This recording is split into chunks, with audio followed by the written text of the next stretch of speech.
Point টেবিলের শীর্ষে ওঠার দারুণ সুযোগ ছিল ইন্টার মায়ামির সামনে, তবে টরন্টো এফসির সঙ্গে 1-1 গোলে ড্র করায় সেই সুযোগ হাতছাড়া হয়েছে। সোমবার সকালে অনুষ্ঠিত ম্যাচে পয়েন্ট ভাগাভাগি করেই মাঠ ছাড়ে দুই দল। যদিও দল জিততে না পারলেও এই ম্যাচে রেকর্ড গড়েছেন আর্জেন্টাইন তারকা লিওনেল মেসি। ম্যাচের দুটি গোলই আসে প্রথমার্ধের অতিরিক্ত সময়।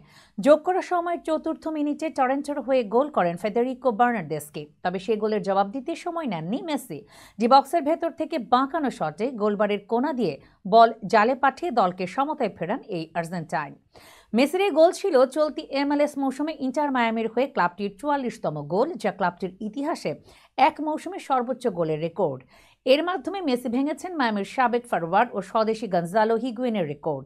যদিও ট্রান্সফার মার্কেটের তথ্য অনুযায়ী হিগুয়েনের গোল অবদান ছিল 40টি।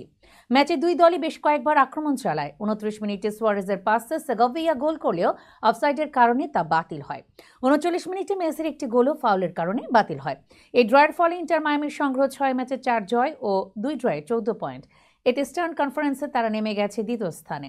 এক ম্যাচ বেশি খেলে 15 পয়েন্ট নিয়ে শীর্ষে রয়েছে কলম্বাস। অপরদিকে 7 ম্যাচে কোনো জয় না পাওয়া টরন্টো এফসি আছে 14 নম্বরে।